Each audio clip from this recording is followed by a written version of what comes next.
चला ही है, देख लो वेलकम स्वागत तो देख लो।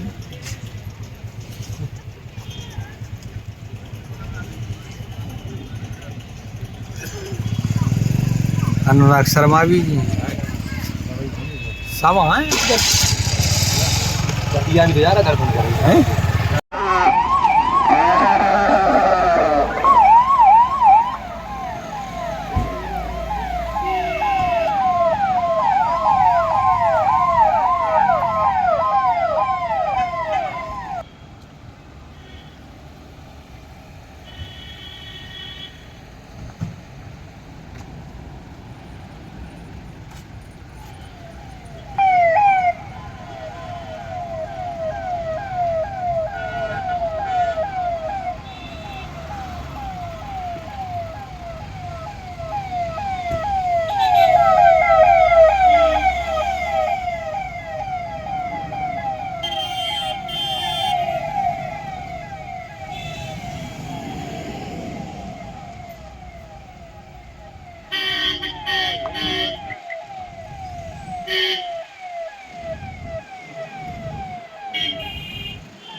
सामाजिक न्याय सप्ताह के अंतर्गत जनजाति युवा सम्मेलन में हमारे बीच में उपस्थित है भारतीय जनता पार्टी के यशस्वी जिले के अध्यक्ष आदरणीय राजकुमार जैन जी, हमारे साथ माननीय मंत्री बहुत ही वरिष्ठ नेता आदरणीय मनोहर लाल मन्नू कोरी जी, हमारे पुराने मित्र माननीय सांसद ललितपुर झांसी आदरणीय अनुराग शर्मा जी, क्षेत्रीय अध्यक्ष अनुसूचित जाति जनजाति आदरणीय घासीराम सहरिया जी, भारतीय जनता पार्टी जिले के प्रभारी आदरणीय अनिल यादव जी, हमारे पुराने साथी सदस्य विधान परिषद, सबका हृदय से आभार प्रकट करता हूं।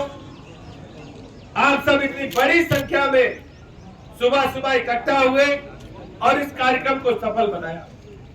भारतीय जनता पार्टी अपने प्रारंभ काल से समाज के जो सबसे पिछली लाइन में खड़े व्यक्ति हैं उनको मुख्य धारा में लाने के लिए काम करती रही।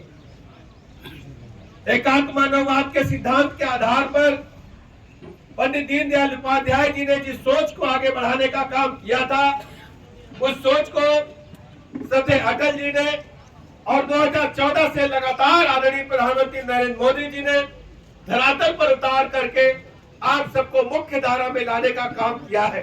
यानी गरीब आदमी, आम आदमी, जनजाति के आदमी, पिछड़े समाज के आदमी, हमारे SC ST समाज के लोग जो अभी तक मुख्य धारा में नहीं पहुंच पाए थे, उनके जीवन स्तर में बदलाव लाने का काम आदरणीय प्रधानमंत्री नरेंद्र मोदी जी ने किया। 2014 में जब उनको सत्ता मिली तो सबसे पहले बाबा साहब भीमराव अम्बेडकर के सपनों को साकार करने के लिए उनको जो पिछले काम थे, आज तक कोई भी सरकार नहीं कर पाई थी, उनको पूरा करने का काम आदरणीय मोदी जी ने किया। हम कह सकते हैं लंदन में जहां बाबा साहब भीमराव अम्बेडकर ने शिक्षा ग्रहण की थी, उसको कोई पूछ नहीं सकता था, यानी वो नीलामी के हिसाब से आगे बढ़ रही थी। लेकिन आदरणीय प्रधानमंत्री जी ने सबसे पहले उसको स्मारक बना करके भारत सरकार की तरफ से वहां पर बड़ा स्मारक बनाने का काम लंदन में श्रद्धेय बाबा साहब भीमराव अम्बेडकर के जो अध्ययन की जगह थी उसको अंगीकृत करते हुए किया। इस प्रकार उनके जन्म स्थल महू को भी इस राष्ट्रीय स्मारक घोषित करके उसको भी व्यवस्थित करने का काम किया। महाराष्ट्र के अंदर भी उनके कार्य क्षेत्र को व्यवस्थित ढंग से उसको भी बेहतर बना करके राष्ट्रीय स्मारक घोषित करने का काम किया।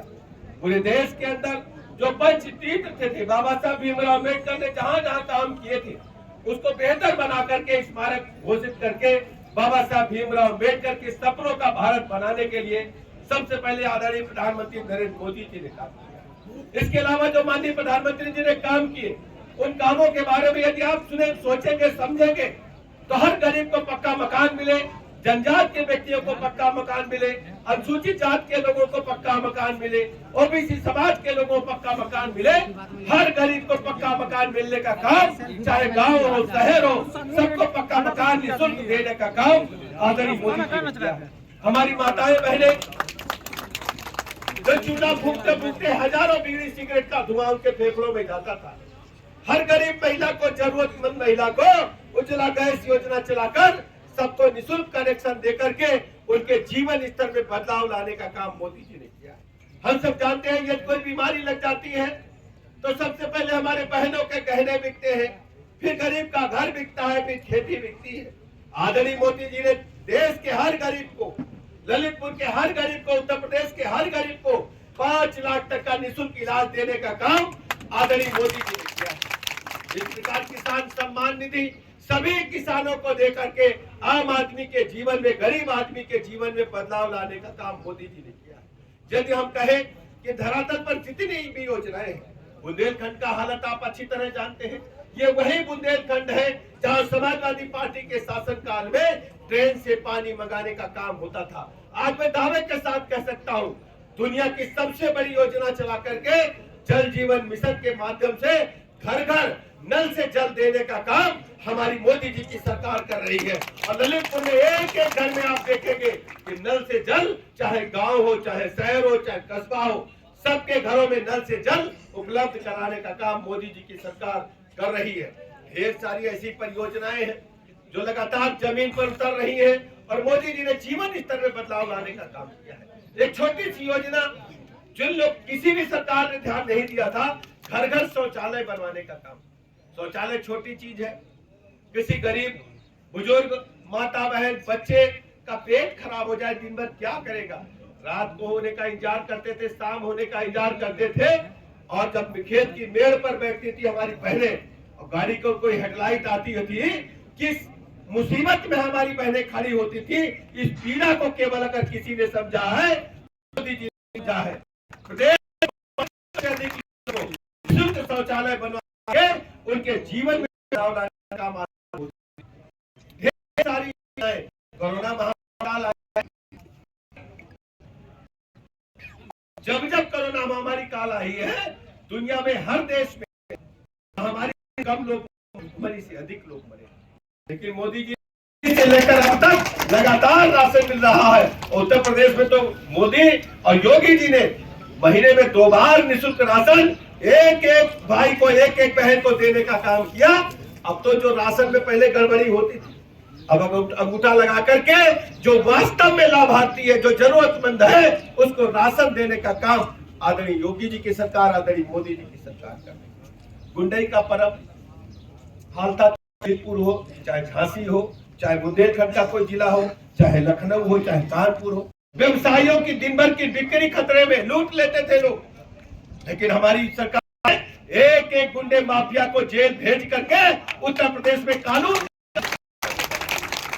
हमारी बहू बेटियां चाहो जब भी वो मानते ये बीजेपी के सरकार है, किसी की हिम्मत नहीं है कि हमारी बहू बेटी की तरफ बुरी नजर से देखे। 25,000 से अधिक मुकदमे एंटी रोमियो स्क्वाड का गठन करके उनको जेल भेजने का काम हमारी मोदी जी की सरकार ने, योगी जी की सरकार ने किया। गुंडे माफिया बदमाश खाली प्लाट, मकान, दुकान अगर कहीं चौराहे पर पड़ा है तो सभा के लोग कब्जा करने का काम करते हैं। और उनका नारा रहता था कि समाजवादी पार्टी का नारा है खाली प्लाट हमारा है। ये गुंडे माफिया जो आज अपने प्राणों की भीख मांग रहे हैं, चाहे मुख्तार अंसारी हो, चाहे अतीक हो, आज पहली बार आपने देखा होगा जो माफिया AK-47 बंदूकें लेकर दंगे कराते थे, आज भी चेयर पर नजर आ रहे हैं। उनके मन में कानून का भय है। ये सरकार एक एक गुंडे माफिया को जब तक कानून के तहत कड़ी से कड़ी सजा नहीं दिला देती, तब तक चैन से नहीं बैठेगी। ये आम आदमी की सरकार है, गरीबों की सरकार है। इसलिए मेरे मित्रों, आपके बीच में कहने के लिए आया हूं, अभी कुछ दिनों के बाद स्थानीय निकाय के चुनाव होंगे, नगर पालिका के चुनाव होंगे, नगर पालिका परिषद के चुनाव होंगे, नगर पंचायत के चुनाव होंगे और इसके बाद लोकसभा का चुनाव होगा। हम सब मिलकर के अपना एक एक वोट अपने नेता माननीय प्रधानमंत्री नरेंद्र मोदी जी को देने का काम करेंगे, आदरणीय योगी जी को देने का काम करेंगे। और ललितपुर जनपद से ऐतिहासिक वोटों से भारतीय जनता पार्टी को जिता करके पूरी तरह से विरोधी दलों का सफाया करने का काम करें। विरोधी दलों के पास कहने को कुछ नहीं है। समाजवादी पार्टी के लोगों से पूछिए, जब तुम्हारी सरकार थी पूरी तरह से प्रदेश में सरकारी संसाधनों पर लूट होती थी, गरीबों के हकों पर डाका डालने का काम किया जाता था। नौजवानों की लिस्ट में आप देख रहा था, बड़ी संख्या में पीसीएस का रिजल्ट आया है। निष्पक्ष भाव से उसके मेगा के आधार पर, बुद्धि कौशल के आधार पर चयन हुआ है। एक चावल के दाने के बराबर भी कोई आरोप नहीं लगा सकता कि घालमेल हुआ है। निष्पक्षता, पारदर्शिता के आधार पर नौजवानों को सरकारी नौकरियां मिली। 5.5 लाख से अधिक सरकारी नौकरी देने का काम हमारी सरकार ने किया है और मिशन रोजगार के तहत माननीय प्रधानमंत्री जी लगातार इस दिशा में काम कर रहे हैं। हमारी आप सबकी भी जिम्मेदारी बनती है, हम सब भाई बहन मिलकर के अपना एक एक वोट कमल वाले खाने पर दबा करके भारतीय जनता पार्टी के प्रत्याशियों को देंगे और सर्व समाज में फैल करके, अपने जनजात समाज में फैल करके, ओबीसी समाज में फैल करके एक एक वोट कमल के लिए मांगेंगे। विपक्षी दलों का पूरी तरह से सुपड़ा साफ करने का काम करेंगे। मैं बहुत बहुत अभिनंदन करता हूँ भारतीय जनता पार्टी की, अपने जिले की यूनिट का, अपने प्रदेश के सभी बड़े नेताओं का जो मंचस्व हमारे हैं कि आप सबने मिलजुल करके इस कार्यक्रम को सफल बनाया। बहुत बहुत धन्यवाद। अस्पताल इसको थोड़ा गौर करना पड़ेगा। आपने किया 2-3 बार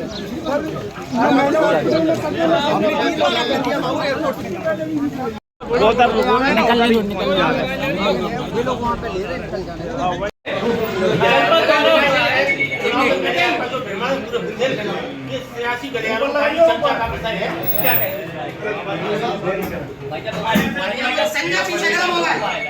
सारी जो केंद्र प्रदेश की योजनाएं हैं उनको धरातल पर उतारना, उनको परखना हमारा लक्ष्य है। आज ललितपुर में हमारे हैं, हम सभी विकास योजनाओं की समीक्षा करेंगे। पार्टी के लोगों के साथ बैठक भी हमने की है। इसके अलावा जो जनजातीय सम्मेलन, सामाजिक समरसता सम्मेलन, उनको भी हमने संबोधित किया है। हम ललितपुर के सभी लोगों को भरोसा दिलाते हैं। हम ललितपुर को सबसे जनता के रूप में स्थापित करेंगे, लॉ एंड ऑर्डर के मामले में, और यहाँ की जितनी भी समस्याएं हैं उनको सूचीबद्ध करके क्रमवार उनको दूर करने का प्रयास करेंगे। और ललितपुर जनपद हमारे हृदय स्थल पे है और इसको कोई ये न समझे कि ये सबसे किनारे, ये बिंदु का जनपद है।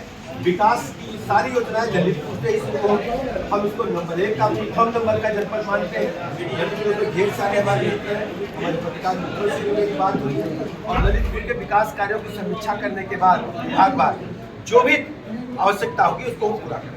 आपकी जो छवि है विभाग नेता के रूप में, आपको जो अच्छा लगता है वही आप करते हैं, इस बारे में क्या करें? देखिए, हम चाहते हैं कि पूरी तरह से उत्तर प्रदेश में जो लोगों की दुश्वारियां हैं उनको हम दूर करें और केंद्र और प्रदेश की जो योजनाएं उनको धरातल पर उतारें, ये हमारा लक्ष्य है। भाई साहब, जिला चिकित्सालय की हालत गंभीर है। मुझे जानकारी आपने दिया है, आज हम समीक्षा करेंगे।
क्या पाया?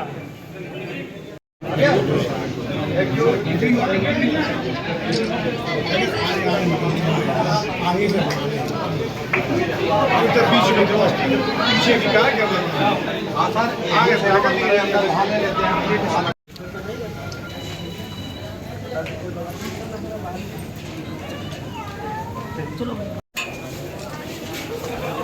सब को ले आइए ना, पूरी पीठा करने का है ना।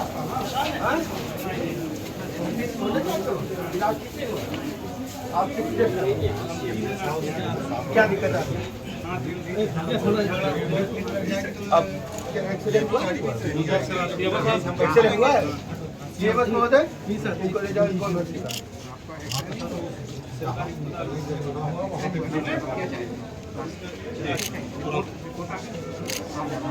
इनको तत्काल भेजो किसी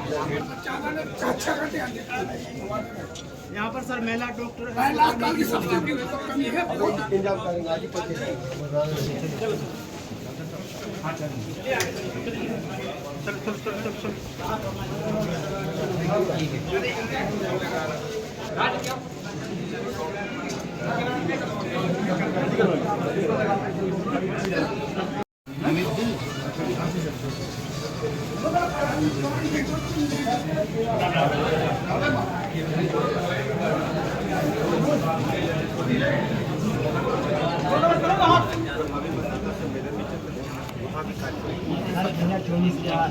पूरी तैयारी है 2024 में हम 70 से अधिक सीटें जीते हैं और तीसरी बार देश के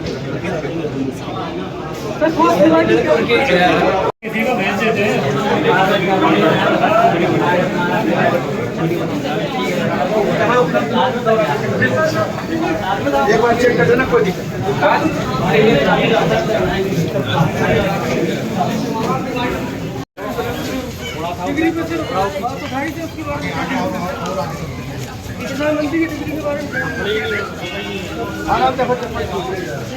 सभी अस्पतालों में साफ सफाई मेंटेनेंस किए जाने के भी निर्देश हमने दिए हैं।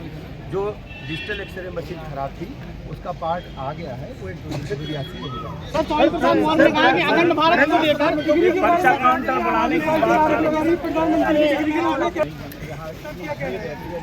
पर्चा काउंटर अतिरिक्त बनेगा। सीएमएस महोदय पर्चा काउंटर अतिरिक्त बनाओ। कहाँ गए? जी सर। पर्चा काउंटर पे भीड़ नहीं होना चाहिए, अतिरिक्त काउंटर बनेगा तत्काल, ठीक है ना? जी सर, अतिरिक्त बना दिया पूरा उपलब्ध है। हर 15 साल से नौकरी करता है, 2200 रुपया वेतन थोड़ा साइड हो चलो आप